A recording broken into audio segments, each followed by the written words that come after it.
Doctor Swami Chidanand Jagannath संस्कृति गवेषक आम सहित फोन लाइन जोड़ी डॉक्टर चिदानंद आपण को स्वागत करुच्छ आलोचना को पूर्वर मध्य प्रसंग रे आमे आपण सहित आलोचना करी आसीछु एवं आज इस्कॉन पक्षरु जो स्पष्टीकरण रखा जाइछि जे शास्त्र सम्मत हमर रथ यात्रा या को आपण केमती देखंती कोन मत रखिबे। जय जगन्नाथ मु कहि रखिबी या तो समस्त उत्कलवासी के ठौर आरंभ करी प्रतिटी ओडिया ये कथा को आपनकर टीवी माध्यम रे एटा समस्त देखिलेनी किंतु यह अत्यंत दुर्भाग्यजनक जे निजे भूल करि सारला परे भी भूल कथा को आश्रय करि सारला परे भी निज भूलटा को भूल रूपे स्वीकार न करी ठीक रूपे कहबाटा केते दूर यथार्थ से माने इस्कॉन रो माने जो माने अछंती वर्तमान कर्मकर्ता से माने तो विचार करबा उचित। तापरे गोटे कथा होउची आषाढ़स्य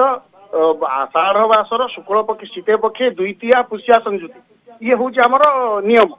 ताहले इस्कॉन जितेबाला बाहर रथयात्रा करुच्ची सनातन धर्मर प्रचार करुच्ची बोली कहूची जगन्नाथ संस्कृति को सार्वजनिक करुच्ची बोली कह जाउची तेबे सेमानकु मध्य प्रश्न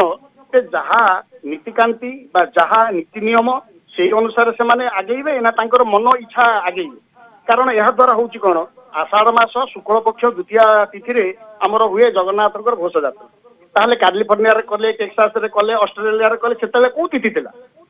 आषाढ़ मास तो द्वितीया तो पर्यंत हेइनी ताले सेमाने जो प्रीवियसली जोटा कले बा हमर गजपति महाराज तांको जो बारंबार पत्र माध्यम रे सचेतन करूचंती एवं तांको बारंबार परामर्श दउचंती ताले सेता को ग्रहण करिवा परिवर्ते अधिकंतु निजर भूलटा को भूल रूपे स्वीकार करूनांती पुणी ताको ठीक बोली कहउचंती एटा निंदनीय कथा आज्ञा कारण जगन्नाथ देखंतु मु एठी आ गोटे कथा आपण मानक माध्यम रे कहयाकू चाहे जे जगन्नाथ संस्कृत कथा यदि विकृत करबा पई सेमानकर एते मन आग्रह अछि ताले यीशु ख्रीष्टकर जन्मदिन डिसेंबर 25 परिवर्ते जून 26 रे करंतु देखिबा सेमाने भी तो प्रीवियस क्रिश्चियन थिले ना ताले सेमाने सेटा को पालन करके देखांतु जदि सेटा हेई पारु नाही ताले जगन्नाथ संस्कृति को विकृत करबा पई तांको माने साहस देला कि एवं से ये सामर्थ्य पाउचंती केउ। द्वितीय कथा मु आउ एक कथा निश्चित भाव में कहबी आउ केतक मते जुक्ति उपस्थापन करूचंती मु ए गणमाध्यम रे आपण मानक द्वारा हम मते देखुछु जे जगन्नाथ काले भक्ति रे काले सेमाने करूचंती आज्ञा भक्ति रे करा जीवो बोली कि कोन आमे भक्ति रे जने जगन्नाथ मु आपण टेकाटा मारिबो कोन ना मु भक्ति रे मारली एटा ग्रहण हेई परिबो सेटा आदौ नुहे आज्ञा जोटा अशास्त्रीय जहाँ शास्त्र विरुद्ध परंपरा विरुद्ध आमे समस्ते ताकू विरुद्ध करिबा एवं इस्कॉन ए प्रकार मनोवृत्ति आमे केते बेले ग्रहण करि परिबो जेतेबेले इस्कॉन एबे आलोचना रु ओहरी जाइछि एवं गजपति महाराजंकर जो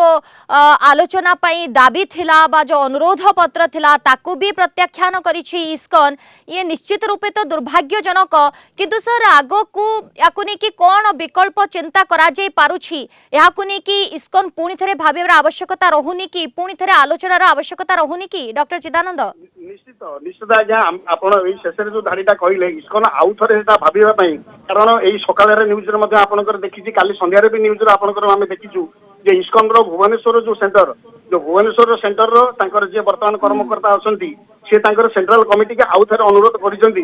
जे गजपति महाराज के कथाटा को आपण माने कंसीडर करंतु किंतु तांको भीतर मध्ये मानस बंधन हो चालू एवं यह आश्रय करबा उचित जहाँ शास्त्र विदित जहाँ शास्त्र अविहित ताकू केतेबेले लोक मानक ऊपर नदी न दिया जाऊ तापरे यार प्रेक्षापट रे हुए तो केउटे ना कोटे मानसिकता सृष्टि होउची जे जगन्नाथ कोन गोटे पन्यर द्रव्य की से व्यवसाय केंद्र बिंदु की कारण आमे तांकू माने जो समय रे तिथि नाही समय नाही आमे मन इच्छा रथ करिबा एवं रथ यात्रा करैबा एवं तांकू नीतिकांति रो ना रे आमे किछ अर्थ उपार्जन करिबा यह एक हीन प्रवृत्ति एक हीन संकीर्ण मानसिकता आज्ञा जगन्नाथ केतेबेले पन्य द्रव्य नुहंती हाटर पनीपरिवार सामग्री नुहंती आज्ञा से होउचंती निजे जगतर मालिक तेणु दारु ब्रह्म जगन्नाथ को नहीं प्रहसन अंतत बंद हो संसार रे ये प्रहसन आदौ ग्रहणीय हो परिबो नाही आ जदि आमे विकल्प आपन जो कथा कहउतले आमे आर विकल्प यहा हुए तो आमे हाईकोर्ट ठारू आरंभ करी सुप्रीम कोर्ट ठारू आरंभ करी आमे नेशनल लॉ बोर्ड आमे जो विश्व स्तर रे मध्ये एक कथा को उपस्थापन करिबा तार बर्तन आवश्यक रहउछि कारण सनातन धर्म को इस्कॉन पक्षरु यहा को कहा जाउछि कि आमे जगन्नाथ संस्कृति रो प्रचार प्रसार करूछु ओडिसा कोंतु भारत बाहर मध्ये किंतु शास्त्र सम्मत अनुसार जेतेबेले जो समय रे रथ यात्रा स्नान यात्रा बाहुडा ए सब हेबा कथा ताकू किंतु अवमानना करि आसुछि इस्कॉन ताहा केते दूर जुक्ति युक्त ताकू नहीं कि आमे आलोचना करुछे। धन्यवाद डॉक्टर स्वामी चिदानंद जगन्नाथ संस्कृति गवेषक आम सहित फोन लाइन रे जोड़ी होते ए संपर्क में अधिक आलोचना करुले जे शास्त्र सम्मत आमर रथ यात्रा यहाँ नहीं कि निजर मत प्रकाश करिछि बा स्पष्टीकरण रखिछि वर्तमान इस्कन।